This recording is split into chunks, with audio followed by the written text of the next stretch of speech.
Good evening, everybody, and welcome to another edition of Time About the Movies. We're right in the middle of June 1989. It's June 16th, and we have another full-length review today because there's only one movie that came out this weekend. And it's not quite Indiana Jones and the Last Crusade, but it's nowhere near as bad as Star Trek V: The Final Frontier. It's right there in the middle. Bill Murray, Dan Aykroyd, Harold Ramis, Ernie Hudson, Sigourney Weaver, Rick Moranis, Annie Potts, Ivan Reitman, they're all back together again, 5 years after the original movie, to bring us what we have today. Ladies and gentlemen, here's Ghostbusters 2.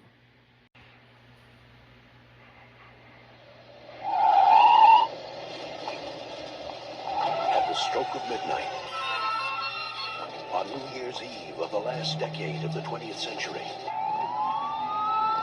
America's largest city is about to pay for the nastiness of its inhabitants. When that day comes, when the slime starts to rise, The Titanic just arrived. when ghosts start arriving by the boatload, We gotta find the guys. there's only one thing to do. Sometimes weird things happen. Someone has to deal with it. And who are you gonna call?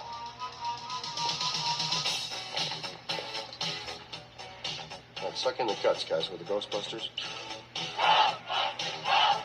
The superstars of the supernatural are back to nuke the spooks. Two in the box! Ready to go. We be fast and they be slow. Make some time. Don't put any of those old cheap moves on. No. It's different. I have all new cheap moves. Raise your spirits. If we don't do something by midnight, you will be remembered in history as the man who let New York get sucked down into the 10th level of hell. And kick some slime. Looks like a giant Jello mold. I hate Jello. Oh, come on. There's always room for Jello. Happy New Year. Hose 'em. Ghostbusters 2. You're short, your belly button sticks out too far, and you're a terrible burden on your poor mother.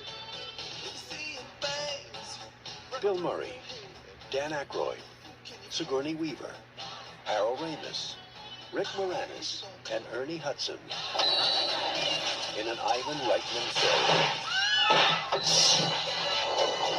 Ghostbusters 2. We're the best, we're the beautiful, we're the only Ghostbusters. We're back! Who you gonna call?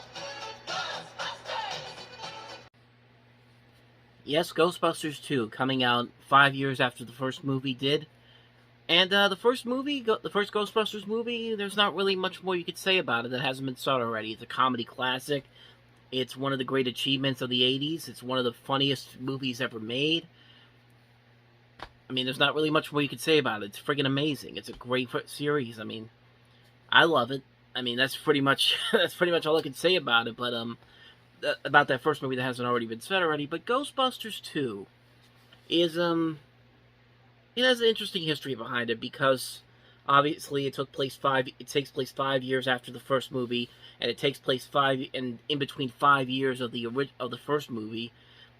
The timing of when these movies came out, but there was a lot of behind the scenes drama on this movie, particularly involving the shifting at Columbia Pictures, because in '86 there was a new regime over at Columbia Pictures where they hired David Putnam to be the president of the company, and he didn't want to make an expensive sequel to this, despite this being one of the biggest comedy hits of all time. But at the time, I think it was the biggest comedy hit at the time, and yeah, he didn't want to produce an expensive sequel of this. He favors much smaller movies like Hope and Glory, which ended up becoming a Best Picture nominee in '87.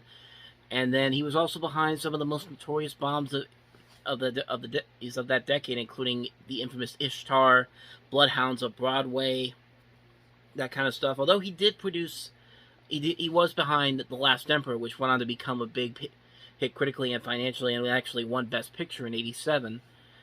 But most of his time at Columbia Pictures was not a success. They even made fun of it at the Academy Awards in '89, and so that because of this, the delay in the production and and also the reluctance of everybody coming back for the sequel because of the development hell that was being made with this movie. They decided they weren't going to do it for a while, and then when Putnam officially left, they suddenly spit it up and went straight to work. This movie was made within a year of its.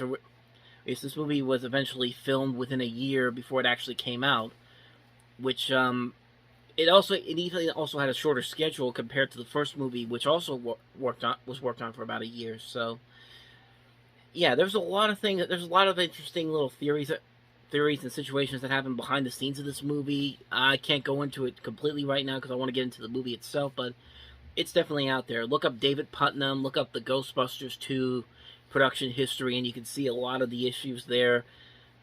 And needless to say, a lot of those issues definitely showed up here in this movie, although I will admit, I do kind of like this movie a lot. Like, I mean, it's really hard not to really appreciate this movie for some of the stuff that it does, even though, yes, it does repeat a lot of the first movie. It does suffer a lot from sequelitis and all that kind of stuff.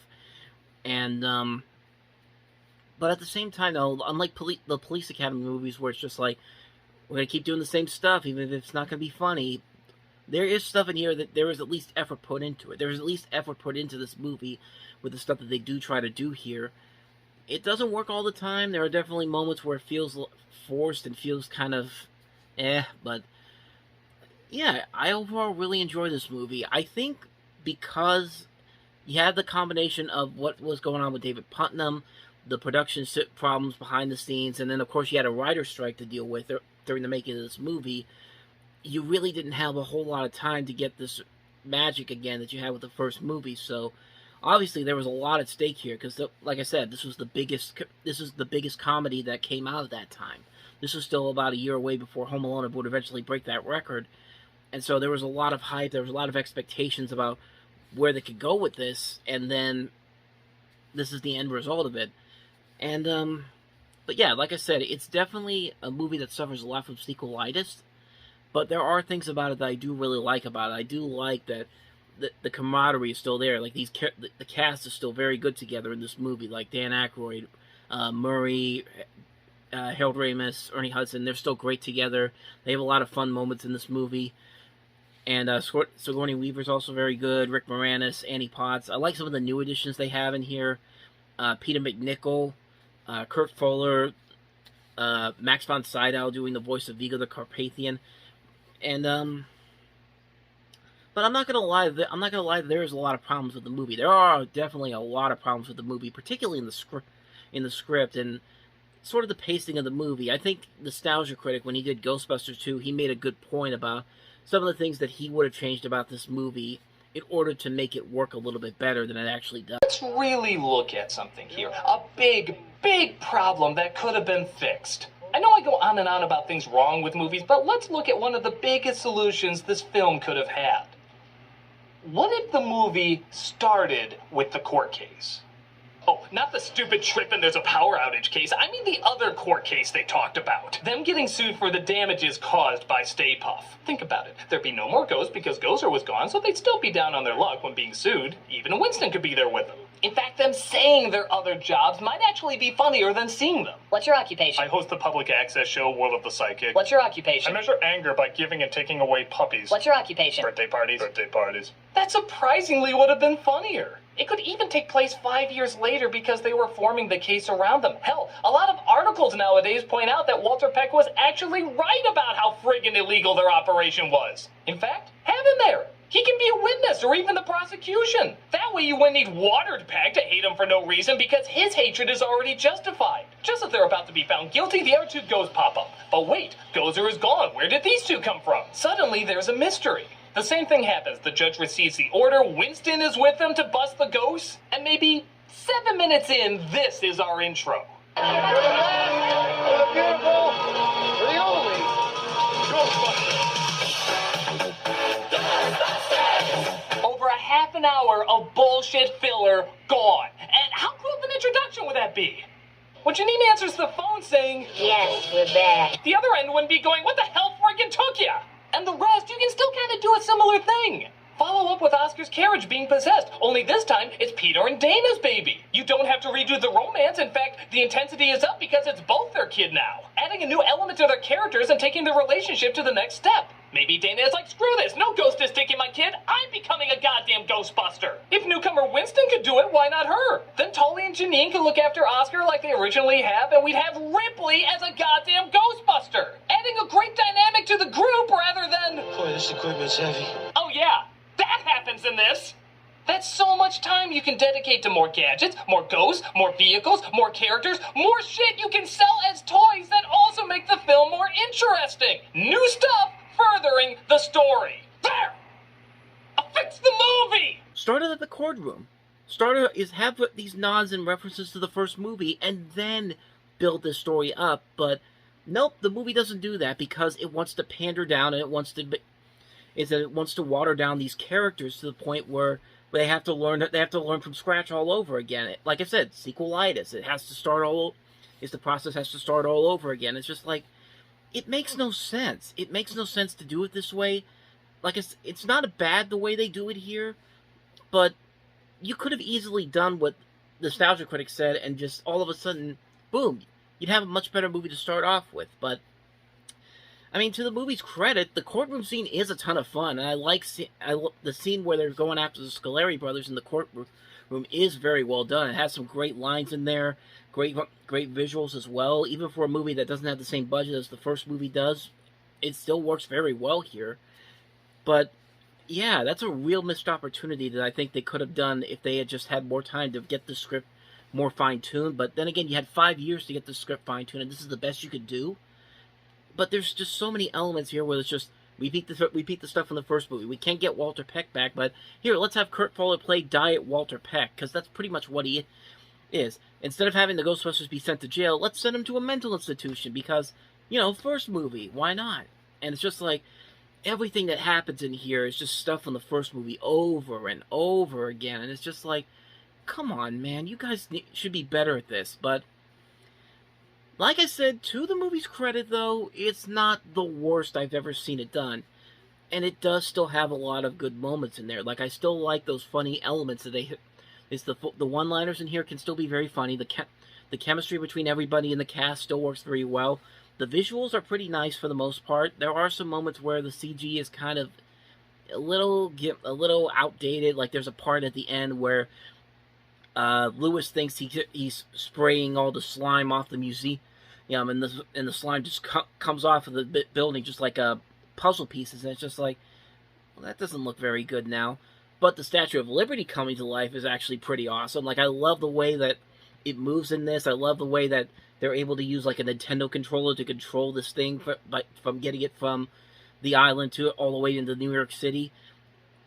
Fun elements like that make this movie worth it. I think it does make it worth it.